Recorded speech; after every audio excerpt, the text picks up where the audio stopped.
Hello students, VCC Pokhran यानी कि Vrindavan coaching classes के ऑनलाइन प्लेटफॉर्म पे आप सभी का स्वागत है।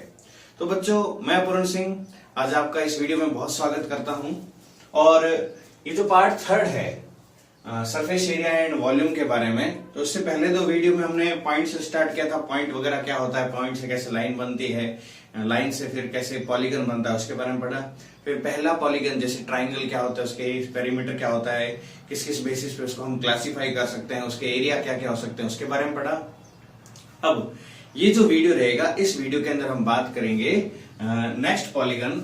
ठीक है, ऐसे पॉलीगन के बारे में बात करेंगे जिसके अंदर पहले हमने नंबर ऑफ साइड्स 3 थी। कितनी थी? नंबर ऑफ साइड्स 3 लिया था। तब कौन सा पॉलीगन था? 3 साइड वाला पॉलीगन। पॉलीगन क्या होता है? क्लोज फिगर जो लाइन सेगमेंट से बनाऊं तो 3 साइड वाला क्या हो जाएगा? ट्राइंगल हो जाएगा। क्या हो जाएगा बेटा? ट्राइंगल। ठीक है, ट्राइंगल के बारे में हमने पिछले वीडियो में अच्छे से देख लिया। 3 साइड से छोटा पॉलीगन नहीं हो सकता। नेक्स्ट, अगर नंबर ऑफ साइड्स कितनी हो इसके अंदर? 4 हो, तो उस पॉलीगन को हम क्या कहते हैं बताओ बच्चों? क्या कहेंगे उसको जिसमें नंबर ऑफ साइड्स 4 हो? उसको हम बोलते हैं क्वाड्रिलेटरल। क्या बोलते हैं बेटा? क्वाड्रिलेटरल। ठीक है, जिसकी 5 साइड हो वो पेंटागन, 6 साइड हो hexagon, 7 side heptagon, octagon, नोनागन, decagon, इस तरीके से चलता रहता है। तो अब अगर नंबर ऑफ साइड्स कितनी हो? 4 हो, तो उस पॉलीगन को हम बोलते हैं क्वाड। Quad means 4, quadrilateral. ठीक है, जिसको हिंदी में हम चतुर्भुज भी कहते हैं। चतुर मीन्स 4 और लेटरल्स मीन्स भुजाएं। ठीक है, क्वाड्रिलेटरल। अब इस क्वाड्रिलेटरल को अगर हम क्लासिफाई करें तो पहले इसका क्लासिफिकेशन पढ़ लेते हैं। क्वाड्रिलेटरल कितने कितने टाइप्स के होते हैं, क्वाड्रिलेटरल होता क्या है उसके बारे में पढ़ लेते हैं। What is quadrilateral? क्लोज्ड ही होता है, क्लोज फिगर होता है, तो सीधा हम पॉलीगन कहते हैं। क्या है कि पॉलीगन हैविंग 4 साइड्स। ऐसा पॉलीगन जिसमें 4 साइड्स होती हैं। ठीक है, और क्या क्या क्या खास बात होती है इसके अंदर? इसके साथ ही इसकी डेफिनेशन कंप्लीट होती है, क्योंकि पॉलीगन वर्ड ले लिया तो बाकी सब बता देगा कि लाइन सेगमेंट होगा क्या होगा। तो 4 साइड्स हैं, तो ये मान लो इसकी होगी, ये 4 साइड्स होगी, 1 2 3 4। ठीक है, ये इसके एंगल्स हैं। यहाँ पर ये क्या है? एंगल्स। इसके एंगल से कुछ भी नाम दे दो, अल्फा, बीटा, गामा, डेल्टा। ये सब क्या है? ये ग्रीक ABCD जैसे इंग्लिश में होती है ना, ABCD, है ना, या फिर small a, b, c, d। तो ग्रीक लेटर में ऐसे होते हैं, अल्फा, बीटा, गामा, डेल्टा, है ना। तो इस तरीके से एंगल्स को हम शो कर सकते हैं। आपने ये भी सुना होगा थीटा, ये भी एक एंगल है। अल्फा, बीटा, गामा के पड़ गए छाले, तो ये ग्रीक लेटर्स है, इसी से इंग्लिश आपके बनी है। तो उन लेटर्स को यूज करते हैं हम एंगल्स को शो करने के लिए। ठीक है, तो बता देता हूं वापस आपको। ये क्वाड्रिलेटरल है, इसका नाम रख दिया मैंने ABCD।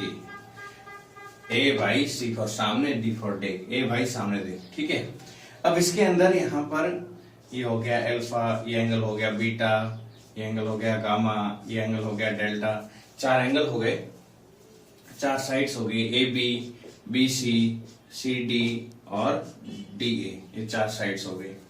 उसके अलावा एक तो हमने पढ़ लिया साइड्स क्या क्या होती है। साइड्स इसके अंदर है, एक साइड्स AB है, दूसरी साइड BC है, तीसरी साइड CD है और चौथी साइड DA है। ठीक है, एंगल्स कौन से हैं इसके अंदर? 4 एंगल्स हैं। कौन कौन से एंगल्स हैं? अल्फा, बीटा, गामा और डेल्टा। ये 4 एंगल्स हो गए।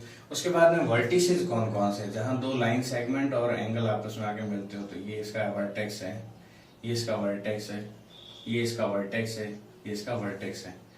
तो वर्टिसेस, वर्टेक्स का प्लूरल फॉर्म है वर्टिसेस। वर्टेक्स क्या होता है? VERTEX, vertex. इसका प्लूरल वर्टिसेस। ठीक है, तो वर्टेक्स कौन है? A है, B है, C है और D है। ठीक है बच्चों, तो ये हो गए इसके वर्टिसेस। अब ये तो बेसिक इंट्रोडक्शन हो गया। अब इसके क्वाड्रिलेटरल के टाइप्स के बारे में पढ़ते हैं। Please pause the video to note it down. Okay students, तो चलिए अब नेक्स्ट हम आगे बात करते हैं कि टाइप्स ऑफ क्वाड्रिलेटरल क्या क्या हो सकते हैं, उसके बारे में स्टडी करते हैं।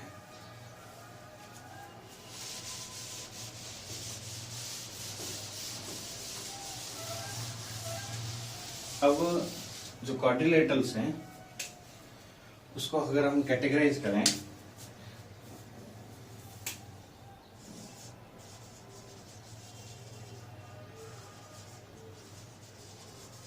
तो दो तरीके की कैटेगरी हो सकती है इसके अंदर।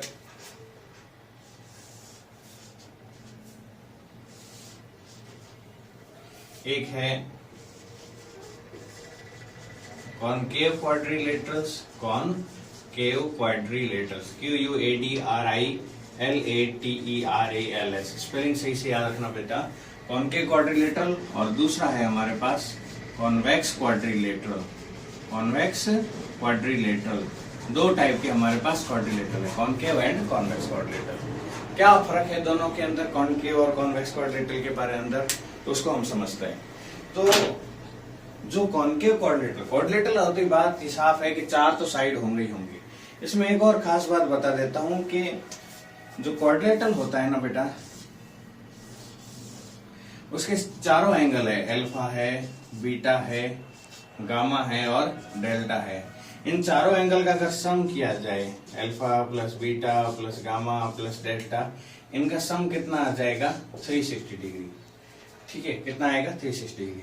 कैसे, आपको ये तो पता ही है कि ट्राइंगल के तीनों एंगल का सम कितना होता है 180 डिग्री। तो यहां पर अगर मैं इसको दो पार्ट्स में डिवाइड करूं तो ये दो ट्राइंगल हो गए। ठीक है, तो अब देखो इसका और इसका, इन तीनों का सम 180, इसका और इसका, इन तीनों का सम भी 180। तो इन सब का सम कितना हो जाएगा 180 प्लस 180, ये टोटल हो जाएगा 360। हालांकि इंटीरियर एंगल्स फाइंड आउट करने का एक और फॉर्मूला भी है, वो है n-2 इंटू 180। ये किसी भी पॉलीगन का, कोई भी पॉलीगन हो, उसके इंटीरियर एंगल का सम कितना होगा वो n-2 180। तो ट्राइंगल में हमने क्या पढ़ा था कि नंबर ऑफ साइड्स कितनी होती है 3। यहाँ पुट करूं अगर 3-2 इंटू 180, तो 3-2 कितना हो गया 1 इंटू 180 डिग्री, कितना आ गया 180 डिग्री। ये कितना हो गया, जब n हमने 3 रखा, ट्राइंगल के तीनों एंगल का सम 180 डिग्री होता है। और वहीं पर अगर n इजिकल टू, मैं 3 की जगह क्या लिख देता हूँ n इजिकल टू 4। n 4 किसके लिए होता है, चार साइड्स किस में होती है, n मतलब है नंबर ऑफ साइड्स या फिर नंबर ऑफ लाइन सेगमेंट्स, किसके, पॉलीगन्स के। ये पॉलीगन के बारे में बात कर रहा हूँ। तो n अगर मैं 4 ले लूंगा तो 4-2 इंटू 180, तो 4-2 कितना होता है 2 इंटू 180, कितना हो गया 360 डिग्री। तो हम चाहे कोई भी पॉलीगन ले, चाहे n=5 पेंटागन के लिए चेक करें, n=6 के लिए चेक करें, तो सभी इंटीरियर एंगल हम क्या कर सकते हैं, फाइंड आउट करते हैं। और हर एक कितना कितना होगा, अगर सब बराबर हैं, मान लो सब बराबर होते हैं तो कितना होता है, तो इसको हम n से डिवाइड कर देते, ईच के लिए निकालना है तो n से डिवाइड कर देते। मान लो ट्राइंगल के लिए निकालना होता तो 180 अपॉन साइड्स कितनी है 3 है, 180 अपॉन 3 हो जाता, ईच एंगल कितना हो जाता 60 डिग्री। क्वाड्रिलेटरल में अगर सारे एंगल इक्वल है तो n-2 इंटू 180 अपॉन वापिस n लिख देते, तो n कितना है 4-2 इंटू 180 अपॉन 4, n-2 मतलब 2, 4-2 इज 2 इंटू 180 अपॉन 4, 2 1 जा 2, 2 2 जा 4। ठीक है, ये आ जाता 90 डिग्री। तो क्वाड्रिलेटरल में सारे एंगल इक्वल कर देंगे तो 90 डिग्री के हो जाएंगे। तो ईच निकालना हो जब सारे क्या हो इक्वल हो, तो इस तरीके से हम निकाल सकते हैं। Please pause the video to note it down. Okay, अब हम बात करते हैं आगे कि कॉनकेव क्वाड्रिलेटरल होता क्या है और कॉन्वेक्स क्वाड्रिलेटरल होता क्या है। ये तो मैंने हल्का सा इंट्रोडक्शन दे दिया एंगल के बारे में आपको। ठीक है, पहले की क्लासों का भी ले लिया इसमें थोड़ा, ताकि याद आ जाए आपको। तो कॉनकेव क्वाड्रिलेटरल शेप में कैसा दिखेगा, इस तरीके से, ये हो जाएगा कॉनकेव क्वाड्रिलेटरल। और कॉन्वेक्स क्वाड्रिलेटरल कैसा होगा शेप में, ऐसा। क्या फर्क है इसके अंदर, ये है ए, ये है बी, ये है सी और ये है डी। इसके अंदर इसको मैंने मान लिया पी, क्यू, आर और ये हो गया S, A B C D और पी क्यू आर एस। तो इसके अंदर आपने एक बात ध्यान देने लायक है कि इसका जो एक इंटीरियर एंगल होगा, ये वाला जो इंटीरियर एंगल है, क्या ये देखो ये वाला एंगल कितना डिग्री होता है, 180 डिग्री है ना। ये 90 से जो कम होता है, 90 डिग्री, इससे कम होता है ये वाला एंगल एक्यूट एंगल। 90 डिग्री होते ही वो राइट एंगल, 90 डिग्री से ज्यादा होते ही ऑब्ट्यूज एंगल, स्ट्रेट होते ही स्ट्रेट एंगल, 90 डिग्री से ज्यादा होते ही रिफ्लेक्स एंगल, और कंप्लीट होते ही कंप्लीट एंगल 360 डिग्री और यहाँ पे 0 डिग्री। तो ये स्ट्रेट एंगल से अगर ज्यादा बड़ा है तो देख रहे हो आप, ये ऐसे फैल रहा है और ये ऐसा फैल रहा है। तो ये कौन सा एंगल है, रिफ्लेक्स एंगल है। कौन सा एंगल है, रिफ्लेक्स एंगल। तो कॉनकेव क्वाड्रिलेटरल में एक एंगल जो रहेगा वो रिफ्लेक्स एंगल रहेगा, मतलब एक मिनिमम एंगल ऐसा मिलेगा जो 180 डिग्री से बड़ा हो। इसके अंदर जो भी सारे एंगल रहेंगे ना 180 डिग्री से क्या रहेंगे, छोटे रहेंगे। पहली डिफरेंस तो ये आता है कॉन्वेक्स और कॉनकेव क्वाड्रिलेटरल में। अब बात करते हैं डायगोनल्स के बारे में। डायगोनल्स क्या होती है बेटा, कि वो ऑपोजिट वर्टिसेस को जोड़ती है आपस में, ठीक है। तो इसमें मैंने ऑपोजिट वर्टिसेस को जोड़ दिया, ये हो गया पी आर, यहाँ पर क्या हो जाएगा क्यू एस। इनको हम क्या बोलते हैं, डायगोनल। क्या बोलते हैं बेटा, डायगोनल। यहाँ पर इसकी डायगोनल देखो, ए और सी को जोड़ दिया और यहाँ पर बी और डी को जोड़ दिया। तो हमें एक और डिफरेंस मिला कि देखो इसकी जो दोनों डायगोनल थी, कहाँ थी, कहाँ थी, फिगर के अंदर थी, फिगर के अंदर थी। लेकिन यहां पर एक डायगोनल तो फिगर के अंदर है, लेकिन दूसरी डायगोनल कहाँ है, उस क्वाड्रिलेटरल के बाहर है। तो ये किस में होता है, कॉनकेव क्वाड्रिलेटरल में। बहुत ही राज की बात बताता हूँ, बहुत ही इंटरेस्टिंग चीज। जहां पर भी कॉनकेव वर्ड आएगा ना, वहां चीज अंदर धसी हुई होगी, कोई केव बनी हुई होगी। देखो यहाँ पर भी केव बनी हुई है कि नहीं बनी हुई है, अंदर की तरफ। तो ये क्या हो गया, कॉन्वेक्स, सॉरी कॉनकेव। और कॉन्वेक्स में सबकी तरफ बाहर उभरी हुई है, अंदर कहीं नहीं धसी हुई है। तो ये अंदर की तरफ जो चीज धसी हुई होती है उसके आगे क्या लग जाता है, केव। आगे आप मिरर भी पढ़ोगे, लेंस भी पढ़ोगे, उसमें भी केव वर्ड जहां आएगा ना, कॉनकेव, मतलब कुछ ना कुछ अंदर जरूर धसा हुआ होगा, ठीक है। कॉनकेव क्वाड्रिलेटरल, ये डिफरेंस है। क्या डिफरेंस है, एक तो एक मिनिमम एक एंगल ऐसा होगा कॉनकेव में, वो रिफ्लेक्स एंगल होगा, मतलब 180 डिग्री से बड़ा होगा, ठीक है। दूसरी बात क्या होगी, उसकी एक डायगोनल क्वाड्रिलेटरल से बाहर होगी, इसमें दोनों अंदर होगी, और कोई भी एंगल रिफ्लेक्स एंगल नहीं होगा। कॉनकेव क्वाड्रिलेटरल के बारे में आप इससे ज्यादा आपके सिलेबस में है नहीं। फिर हम बात करेंगे कॉन्वेक्स क्वाड्रिलेटरल के बारे में। So please pause the video to note it down.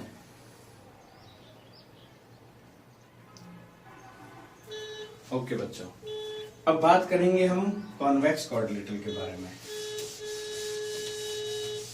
इसके बारे में बात करेंगे बेटा, कॉन्वेक्स क्वाड्रिलेटरल के बारे में। तो ये वाली चीज मैं हटा देता हूं। आप इस स्टार्टिंग से स्टार्ट करते हैं। तो पहले हमने पढ़ा था क्वाड्रिलेटरल। क्वाड्रिलेटरल में हमने दो पढ़े, एक का नाम था कॉनकेव क्वाड्रिलेटरल और दूसरे का नाम था कॉन्वेक्स, बोलो बोलो, कॉन्वेक्स क्वाड्रिलेटरल, ठीक है बच्चों, कॉन्वेक्स क्वाड्रिलेटरल। अब ये जो कॉन्वेक्स क्वाड्रिलेटरल है, ये हमने देखा कि कैसे भी हो सकता है, यूं यूं यूं यूं। तो हमने क्या कोशिश की कि सबसे पहले देखो कोई भी क्वाड्रिलेटरल में उनके एंट्री एंगल का सम 360 डिग्री रहेगा, उसमें कोई फर्क नहीं पड़ेगा। अब ये जो कॉन्वेक्स क्वाड्रिलेटरल है, ये पूरा इरेगुलर शेप है, कोई छोटा कोई बड़ा, कोई कैसा है कोई कैसा। हमने इसको थोड़ा मतलब मॉडिफाई करने की कोशिश की।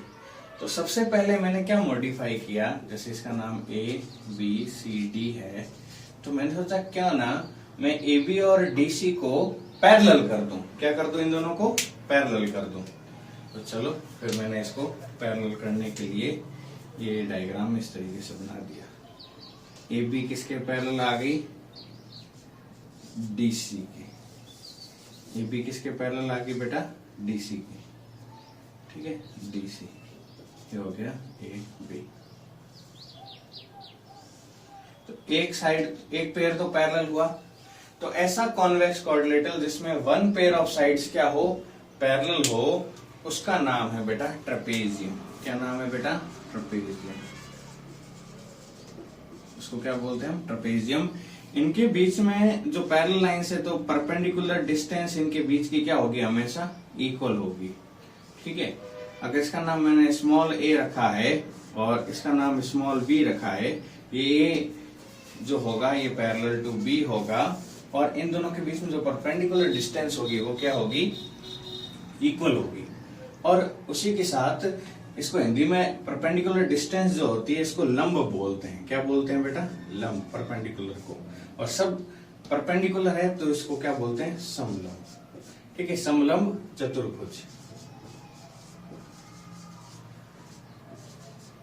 ठीक है, समलंब चतुर्भुज।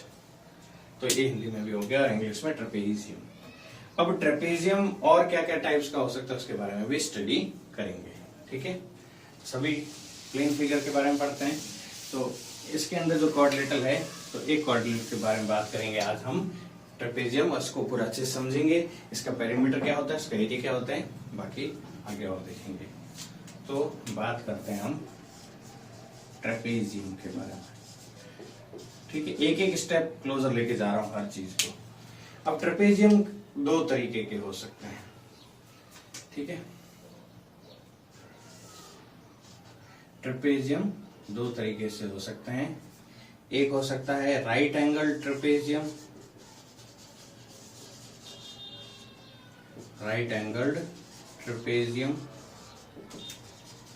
और दूसरा हो सकता है आइसोसेलेस ट्रेपेजियम। क्या फर्क है इन दोनों के अंदर, अभी देखते हैं।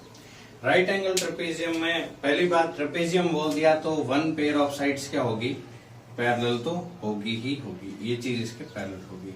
उसके बाद क्या किया है कि अगर इसका एक जो रिमेनिंग साइड है वो परपेंडिकुलर हो, ठीक है, इन दोनों पैरेलल साइड्स के, तो एक राइट एंगल आते ही ये कैसा हो जाएगा, राइट एंगल ट्रेपेजियम। मान लो ये हो गई सी साइड सी, अगर सी परपेंडिकुलर है ए और बी पर, ठीक है, और डी जरूरी नहीं है कि इसके ऊपर क्या हो, परपेंडिकुलर हो, एक ही आ गई अगर परपेंडिकुलर तो क्या हो जाएगा, राइट एंगल ट्रेपेजियम।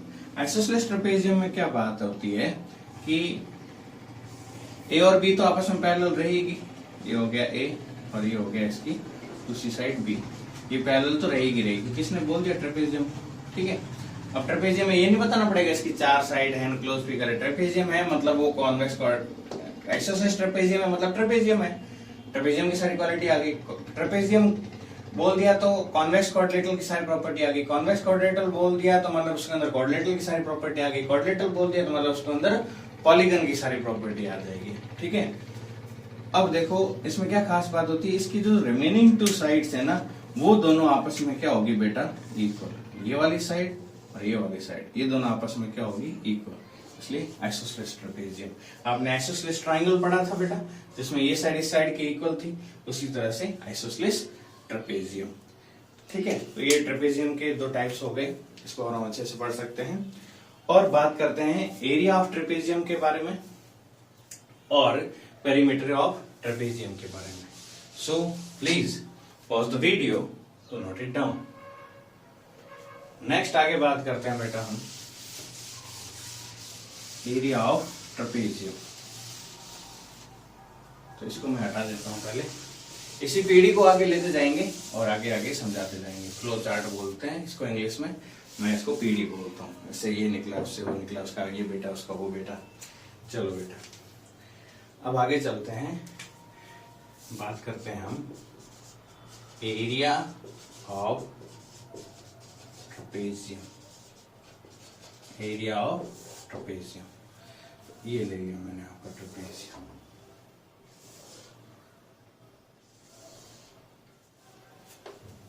चलो अब मैंने क्या किया, मुझे एक बात बताओ, इस ट्रेपेजियम की हाइट क्या होगी? हाइट यही होगी,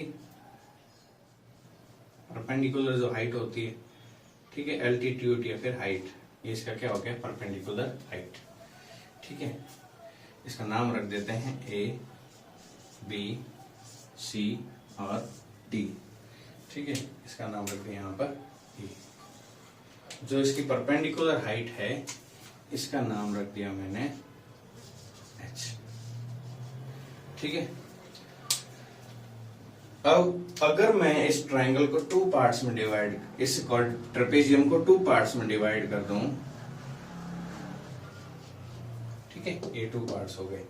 एक ट्रायंगल हो गया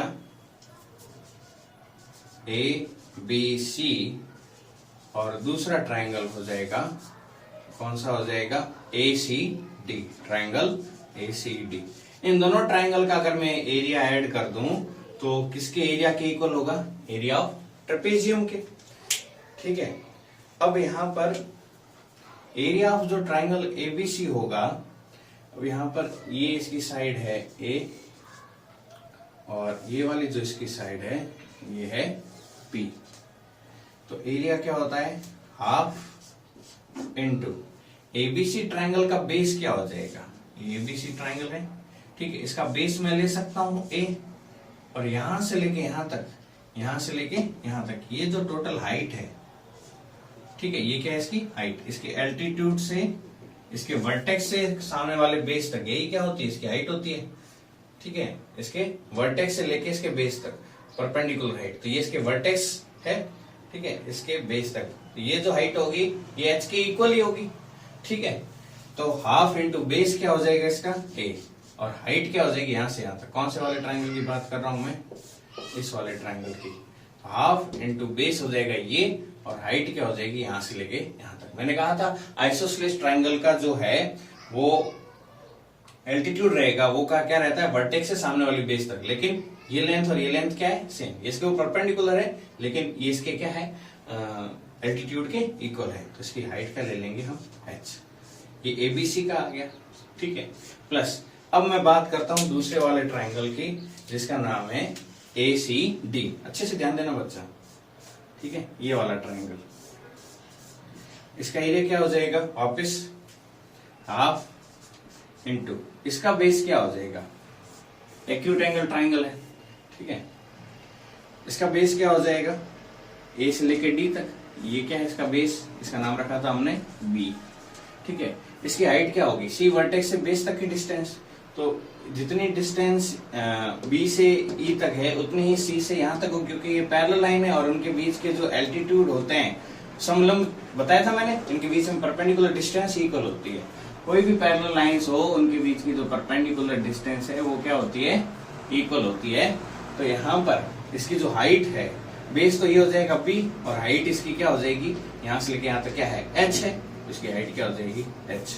अब दोनों में क्या कॉमन आ रहा है बच्चों? वो कॉमन ले लेंगे।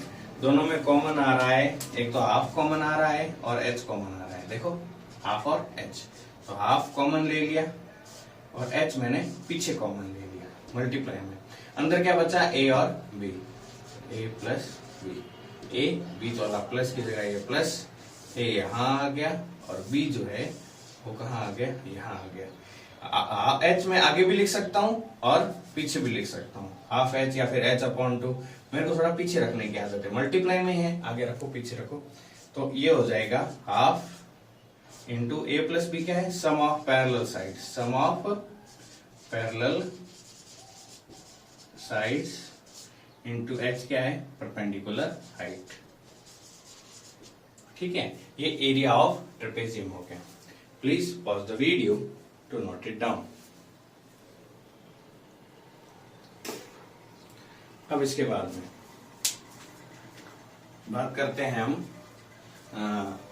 Perimeter of trapezium. ठीक है, पेरीमीटर क्या हो जाएगा? Sum of all sides. Perimeter क्या हो जाएगा बेटा? Perimeter of trapezium sum of all sides. तो इसकी साइड्स कौन कौन सी हैं? एक ये ए है, ये बी है, ये सी है और डी है। A plus B plus C plus D, तो ये इसका पेरीमीटर होगा। So this is all about trapezium. एक क्वाड्रिलेटर कर दिया, नेक्स्ट वीडियो में हम नेक्स्ट क्वाड्रिलेटर लेकर चलेंगे।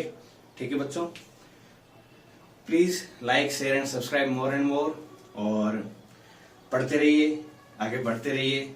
जय हिंद, जय भारत।